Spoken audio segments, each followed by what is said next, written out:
ಕರೆಕ್ಟಾ? ಸ್ನೇಹಿತರೆ, ನಮ್ಮ ಶಂಕರ್ ಅವರು ಒಂದು ಬೇಸಿಕಲಿ ಫೈನಾನ್ಷಿಯಲ್ ಎಜುಕೇಶನ್ ನೀಡ್ತಾರೆ. ಕೋಟ್ಯಾಧಿಪತಿ ಆಗೋದು ಹೇಗೆ ಅಂತ ನಮಗೆಲ್ಲ ಅರ್ಥ ಮಾಡಿಸ್ತಾರೆ. ಅವರು ಹೇಳ್ತಾ ಇರೋ ವಿಚಾರಗಳನ್ನು ಕೇಳಿದಾಗ ನಮ್ಮ ವಿಜಯಪುರದ ಮೇಡಮ್ ನೇತ್ರಾವತಿ ಯೋಗ ಶಿಕ್ಷಕಿ ಜೊತೆ ಎಲ್ ಐ ಸಿ ಏಜೆಂಟು, ಗೃಹಿಣಿ ಆಗಿದ್ದವರು ಇವಾಗ ಎರಡು ರೋಲ್ ಚೇಂಜ್ ಮಾಡ್ಕೊಂಡಾರೆ. ಏನು ಅನ್ನಿಸ್ತು ಮೇಡಮ್ ನಮ್ಮ ಶಂಕರ್ ಅವ್ರ ಮಾತೆಲ್ಲ ಕೇಳಿದಾಗ? ನಿಮ್ದೇನಾದ್ರು ಪ್ರಶ್ನೆ ಇದ್ರು ಕೂಡ ಕೇಳಿ. ಸರ್ ಸರ್ ಫೈನಾನ್ಸಿಯಲ್ ಹೆಂಗ್ ನಾವ್ ಇನ್ವೆಸ್ಟ್ ಮಾಡ್ಬೇಕನ್ನೋ ಸರಳವಾಗಿ ಒಂದ್ ಇದು ಮಾಡಿ ತೋರ್ಸಿದ್ರು.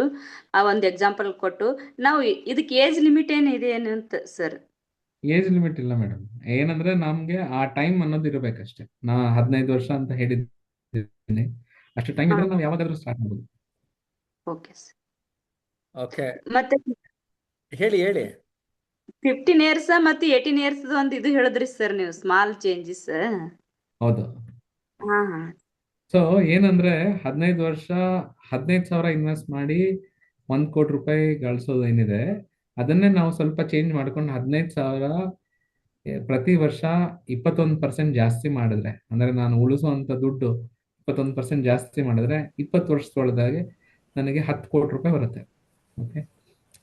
ಈ ಸರ್ SIP ಮತ್ತೆ ಒಮ್ಮೆ ಅಮೌಂಟ್ ಫಿಕ್ಸ್ ಇಡೋದಕ್ಕೆ ಏನ್ ಡಿಫ್ರೆನ್ಸ್ ಏನಿದೆ ಸರ್?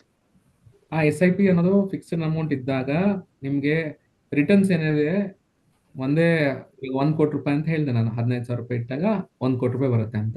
ಅದೇ ಅದನ್ನ ನಾವು ಸ್ಟೆಪ್ ಅಪ್ SIP ಅಂತ ಹೇಳ್ತೀವಿ. ಟಾಪ್ ಅಪ್ SIP ಇರ್ಬೋದು, ಇಲ್ಲ ಸ್ಟೆಪ್ ಅಪ್ SIP ಅಂತ ಇರ್ಬೋದು.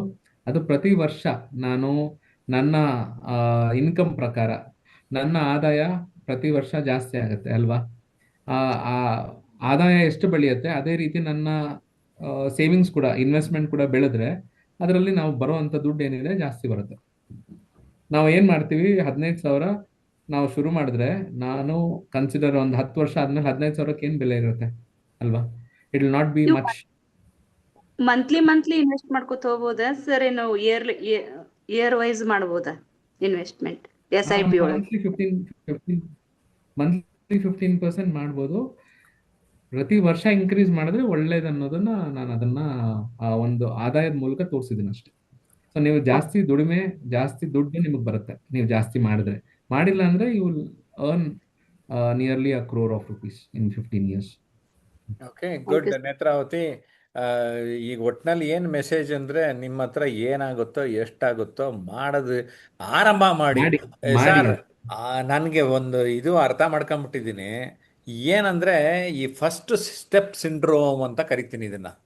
ಮೊದಲನೇ ಹೆಜ್ಜೆ ಇಡೋಕ್ಕೆ ಕೆಲವರು 1 ವಾರ 10 ದಿನ 10 ವರ್ಷ ತಗೊಂಡ್ಬಿಡ್ತಾರೆ. ಕರೆಕ್ಟ್ ಕರೆಕ್ಟ್ ಈಗ ಕರೆಕ್ಟ್. ನೆನ್ನೆ ಒಬ್ರು ನಮ್ಮ ಡೈಮಂಡ್ ಕೋರ್ಸಿಗೆ ಸೇರಕ್ಕೆ ಬಂದಿದ್ರು. ಸರ್, 8 ತಿಂಗಳಿಂದ ಸೇರಬೇಕು ಅನ್ಕೊಂಡೆ ಸರ್, ಇವತ್ತು ಬಂದಿದ್ದೀನಿ ಅಂತ ಅಂದ್ರು. 8 ತಿಂಗಳು ಮುಂದೆ ಬಂದಿದ್ರೆ ನಾನು ಇಷ್ಟೊತ್ತಿಗೆ ಅವ್ರಿಗೆ ಭಾಷಣ ಕೌಶಲ್ಯ ಹೇಳ್ಕೊಟ್ಟು ಮುಗಿಸ್ಬಿಡ್ತಾ ಇದ್ದೆ. Correct correct correct correct. ಅಲ್ವೇ? ಪ್ರೊಕ್ರಾಸ್ಟಿನೇಷನ್ ಅಂತ ಕೂಡ ನಾವು ಟೈಮ್ ಮ್ಯಾನೇಜ್ಮೆಂಟ್ ಅಲ್ಲಿ ಹೇಳ್ತೀವಿ. ಅಂದ್ರೆ ಮುಂದೂಡುವಿಕೆಯು ಅನ್ನೋದು ಒಂದು ರೋಗ ಅಂತ. ನಮ್ಮ ಜೊತೆ ರಾಜೇಂದ್ರ ಇದ್ದಾರೆ. ರಾಜೇಂದ್ರ, ಹೇಗೆ ಅನಿಸ್ತು ನಮ್ಮ ಸಂವಾದ? ಸರ್, ಶಂಕರ್ ಅವರು ತುಂಬಾ ಚೆನ್ನಾಗಿ ಇದರಲ್ಲಿ ಮನಿ ಮ್ಯಾನೇಜ್ಮೆಂಟ್, ಮನಿ ಮೈಂಡ್ ಸೆಟ್ ಬಗ್ಗೆ ಹೇಳಿದ್ರು. ಅದರಲ್ಲಿ ಮೈನ್ ಆಗಿ 5 types of our mind set ಇರ್ತದೆ ಅಂತ. ಗಿವರ್, saving mind set, spending. So ಅದು ತುಂಬಾ I opening in that explanation. ಮತ್ತೆ ಸರ್, ಇದು ಇನ್ವೆಸ್ಟ್ಮೆಂಟ್ ಅಂತ ಹೇಳಿದ್ರಲ್ಲ ಸರ್, ಇವಾಗ ಈಕ್ವಿಟಿ ಅಥವಾ ಗೋಲ್ಡ್ ಯಾವ್ದು ಸರ್ ಬೆಟರ್ ಅಂತ? ಇವಾಗ ಟ್ರೆಂಡ್ ನೋಡಿದ್ರ gold it's getting higher than equity. Correct. So ಇದು ಏನಂದ್ರೆ ಚಿಕನ್ ಎಗ್ ಸ್ಟೋರಿ ಅಂತ ಆಗತ್ತೆ. ಯಾಕೆಂದ್ರೆ ಇವತ್ತು ಗೋಲ್ಡ್ ಚೆನ್ನಾಗಿದೆ, ಯಾವಾಗ ಅದು ಬೀಳುತ್ತೆ ಅನ್ನೋದು ಗೊತ್ತಿಲ್ಲ. ಸಿಲ್ವರು ಚೆನ್ನಾಗಿದೆ, ಯಾವತ್ತು ಅದು ಬೀಳುತ್ತೆ ಅನ್ನೋದು ಗೊತ್ತಿಲ್ಲ. ಸೊ ನಾವೇನ್ ಮಾಡ್ಬೇಕು ಅಂದ್ರೆ ಎಲ್ಲ ಜಾಗದಲ್ಲೂ ಸ್ವಲ್ಪ ಸ್ವಲ್ಪ ಇನ್ವೆಸ್ಟ್ ಮಾಡಬೇಕು. ಎಷ್ಟು ಇನ್ವೆಸ್ಟ್ ಮಾಡ್ಬೇಕು ಅನ್ನೋದನ್ನ ನಾವು ಅಸೆಟ್ ಅಲೋಕೇಶನ್ ಅಂತ ಹೇಳ್ತೀವಿ. ಸೊ ನಾನಿವಾಗ ಅಸೆಟ್ ಅಲೋಕೇಶನ್ ಬಗ್ಗೆ ಒಂದೆರಡು ಸ್ಲೈಡ್ ತೋರಿಸ್ದೆ, ಬಟ್ ಎಕ್ಸ್ಪ್ಲೈನ್ ಮಾಡಿಲ್ಲ. ಯಾಕೆಂದ್ರೆ ಟೈಮ್ ಕಮ್ಮಿ ಆಯ್ತು, ಆದ್ರಿಂದ ನಾವು ಎಕ್ಸ್ಪ್ಲನೇಷನ್ ಮಾಡಿಲ್ಲ. ಬಟ್ ನಾನೊಂದು ಸೆಷನ್, ಒಂದು ವಿಡಿಯೋ ಮಾಡಿದ್ದೀನಿ, ಒಂದು 20 minutes ವಿಡಿಯೋ. ಅದನ್ನ ನೋಡಿ ಅದರಲ್ಲಿ ಕ್ಲಿಯರ್ ಆಗಿ ನಾವು ಯಾವ ತರ ನಾವು ಅದನ್ನ ಡಿವೈಡ್ ಮಾಡ್ಕೋಬೇಕು. ನಾವು ದುಡ್ಡು ಏನಾಗತ್ತೆ, ಅಸೆಟ್ ಅಲೋಕೇಶನ್ ಅಂದ್ರೆ debt, equity, gold, real estate ಎಲ್ಲಾನು ಒಟ್ಟಿಗೆ ಕೆಲಸ ಮಾಡಿದೆ. ಈಗ ಈ ಇವತ್ತಿನ ಪ್ರಪಂಚದಲ್ಲಿ ಇಲ್ಲ, ಈ ವರ್ಷದಲ್ಲಿ ಗೋಲ್ಡ್ ಸಿಲ್ವರ್ ಚೆನ್ನಾಗಿದೆ. ಲಾಸ್ಟ್ ವರ್ಷದಲ್ಲಿ ಏನಾಗಿತ್ತು? ಯಾವ್ದು ಪರ್ಫಾರ್ಮ್ ಆಗಿತ್ತು? ಡೆಟ್ ಪರ್ಫಾರ್ಮ್ ಆಗಿತ್ತು. ಅದಕ್ಕೆ ಲಾಸ್ಟ್ ವರ್ಷ ಈಕ್ವಿಟಿ ಪರ್ಫಾರ್ಮ್ ಆಗಿತ್ತು. ಸೊ ನಾವ್ ಎಲ್ಲದರಲ್ಲೂ ಇನ್ವೆಸ್ಟ್ ಮಾಡಿದಾಗ ಏನಾಗುತ್ತೆ, ನನ್ನ ಪೋರ್ಟ್ಫೋಲಿಯೋ ಅಂದ್ರೆ ನನ್ನ ದುಡ್ಡು, ನಾನು 100 ರೂಪಾಯಿ ಹೂಡಿಕೆ ಮಾಡಿದ್ದೀನಿ ಅಂದ್ರೆ ಆ 100 ರೂಪಾಯಿ ಯಾವತ್ತೂ ಕಮ್ಮಿ ಆಗೋದೇ ಇಲ್ಲ, ಬೆಳೀತಾನೇ ಇರುತ್ತೆ. ಸೊ ಹಂಗಾಗಿ ನೀವು ಅಟ್ಲೀಸ್ಟ್ ಎಲ್ಲದರಲ್ಲೂ ಸ್ವಲ್ಪ ಸ್ವಲ್ಪ ಇನ್ವೆಸ್ಟ್ ಮಾಡಿ ಕರೆಕ್ಟಾಗಿ ಅಸೆಟ್ ಅಲೋಕೇಶನ್ ಅನ್ನೋದನ್ನ ಯಾವಾಗ ಮಾಡ್ತೀರಾ, ನಿಮ್ಮ ದುಡ್ಡು ಯಾವತ್ತೂ ಕಮ್ಮಿ ಆಗಕ್ ಸಾಧ್ಯ ಇಲ್ಲ.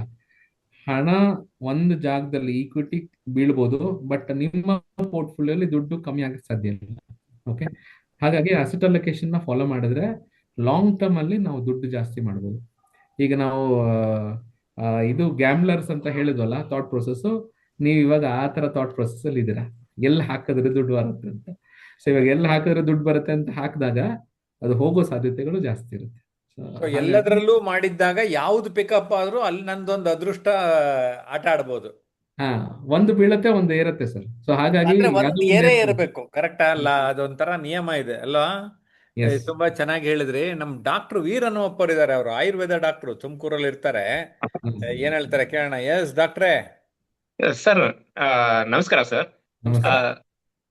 ಸರ್, ಇದು 15 ಅದಂತ ಹೇಳಿದ್ರಿ. ಹಾ, ಅದು ನನಗೆ ಹೆಂಗಂತ ಅದು ಗೊತ್ತಾಗ್ಲಿಲ್ಲ ಸರ್. ಅದು ಓಕೆ. ಯಾವ ತರ ಅದನ್ನ ಇನ್ವೆಸ್ಟ್ಮೆಂಟ್ ಯಾವ ತರ ಅದ್ರಲ್ಲಿ ಅದೇ ಮಾಡೋದು ಅಂತ? 15 ವರ್ಷ, ಹಾ, 15,000. Okay, okay sir. 15% ರಿಟರ್ನ್ಸ್ ಅಂದ್ರೆ ಇಂಟ್ರೆಸ್ಟ್. ಅಲ್ಲ, ತಿಂಗಳ ತಿಂಗಳ ಇದ್ ಮಾಡ್ಬೇಕಾ ಅಥವಾ ವರ್ಷ ಹೌದೌದು, ವರ್ಷ? ತಿಂಗಳು ಪ್ರತಿ ತಿಂಗಳ ತಿಂಗಳು. 15,000. Okay okay okay sir. So ತಿಂಗಳ 15,000, 15 ವರ್ಷ, ಮತ್ತೆ 15%. ಇದು 15. ಆ, ಒಂದು 15 ಇಯರ್ಸ್ ಅಲ್ಲಿ 1 ಕೋಟಿ ರೂಪಾಯಿ ನಿಮ್ ಕೈಲಿರುತ್ತೆ. 1 crore. 15 years. ಓಕೆ. 15 years. ಡಾಕ್ಟ್ರೇ 27 years. ಕೋಟ್ಯಾಧಿಪತಿ ಆಗ್ಬಿಡ್ತಾರೆ ಡಾಕ್ಟ್ರು. 30 ವರ್ಷ ಸರ್, ನನ್ಗನ್ಸುತ್ತೆ ಅವ್ರು 30 ಸಾವಿರ ಹಾಕ್ಸಿದ್ರೆ 7.5 ವರ್ಷಕ್ಕೆ ಕೋಟ್ಯಾಧಿಪತಿ ಆಗ್ಬಿಡ್ತಾರಲ್ವಾ ಸರ್? ಸರ್ ಕರೆಕ್ಟ್ ಅದಕ್ಕೆ ತಾನೆ? ನಾನು 843 ರೂಲ್ ಹೇಳಿದೆ ಸರ್. ಹಾ. 843 ರೂಲ್ ಅಲ್ಲಿ 15 ವರ್ಷಕ್ಕೆ ಆ ರೀತಿ ಬೆಳೆಯೋಕೆ ಸಾಧ್ಯ. ಸೊ ನಾವು ಜಾಸ್ತಿ ಇನ್ವೆಸ್ಟ್ ಮಾಡಿದ್ರು ನಮ್ಮ ರಿಟರ್ನ್ಸ್ ಆ ಲೆವೆಲ್ ಬೆಳೆಯೋದಕ್ಕೆ ಸಾಧ್ಯ ಇಲ್ಲ. ಅದಕ್ಕೆ ಟೈಮ್ ಅನ್ನೋದು ಬೇಕೇ ಬೇಕು. Hmm. Might be it will give you in 3 years, ಜಲ್ದಿ ಅವರು ರಿಟೈರ್ ಆಗ್ಬೋದೇನೋ. ಹ್ಮ್. ಬಟ್ 1 ಕೋಟಿ ಅವರು 3 years ಮುಂಚೆ ಬರ್ಬೋದು, but it will be similar. ಹಾಗಾಗಿ 30,000 ಇನ್ವೆಸ್ಟ್ ಮಾಡಿದ್ರೆ 2 ಕೋಟಿ ರೂಪಾಯಿ ಬರುತ್ತೆ ಅವ್ರಿಗೆ. Okay, good good. Sharan Basappa ಅವರು ನಮ್ಮ ಡೆಲ್ಲಿನಲ್ಲಿ ಇರ್ತಾರೆ, ನ್ಯೂ ಡೆಲ್ಲಿಲಿ. ಶರಣ್ ಬಸಪ್ಪರೇ, ಹೇಗಿದೆ ಕಾರ್ಯಕ್ರಮ? ನಮಸ್ತೆ ಸರ್. ತುಂಬಾ ಚೆನ್ನಾಗಿದೆ ಹೇಳ್ಬೋದು ಸರ್. ಆಸ್ಟ್ರೇಲಿಯಾ ಬಗ್ಗೆ ಫೈನಾನ್ಸಿಯಲ್ ಯಾವ ತರ ಇನ್ವೆಸ್ಟ್ ಮಾಡಬೇಕು, ಯಾವ ತರ ನಾನು ತುಂಬಾ ಚೆನ್ನಾಗಿ ಹೇಳ್ಬೋದು ಸರ್. ಓಕೆ, ಏನಾದ್ರು ಪ್ರಶ್ನೆ ಇದೆಯಾ? ಪ್ರಶ್ನೆ ಸರ್, ಈ ಸ್ಯಾಲ್ರಿ ಸ್ಯಾಲ್ರಿ ಅವ್ರಿಗೆ ತಾನೇ Salary ಸೂಟ್ ಆಗೋದು. basis ತಿಂಗಳು ಕರೆಕ್ಟ್ ಆಗಿ ಉಳಿಸೋದಿಲ್ಲ, ಅದೇ- ಈಗ ಉಳಿಸ್ಬಿಡ್ಬೋದಲ್ಲ. ಸರ್ ಅದೇ ಕಾದಿದೆ ಸರ್. ನಾನು ಸ್ಯಾಲ್ರಿ ಬೇಸ್ ಮೇಲೆ ಯಾವ ತರ ಉಳಿಸ್ಬೋದು ಅಂತ ಸರ್. ಅದೇ ನಿಮ್ಗೆ ಎಷ್ಟಾಗುತ್ತೆ ಅಷ್ಟು ಉಳಿಸಿ ಅಂತ ಹೇಳಿದ್ರು ಅವರು, ನೀವು ಕೇಳಿಸ್ಕೊಳ್ಳಿಲ್ಲ ಅನ್ಸುತ್ತೆ. ಸರ್ ಸರ್ ಊಟ ಮಾಡ್ತೀವಿ ಸರ್, ಇವಾಗ ಬಂದೆ. ಆಯ್ತಾಯ್ತು, okay okay, bye bye, thank you.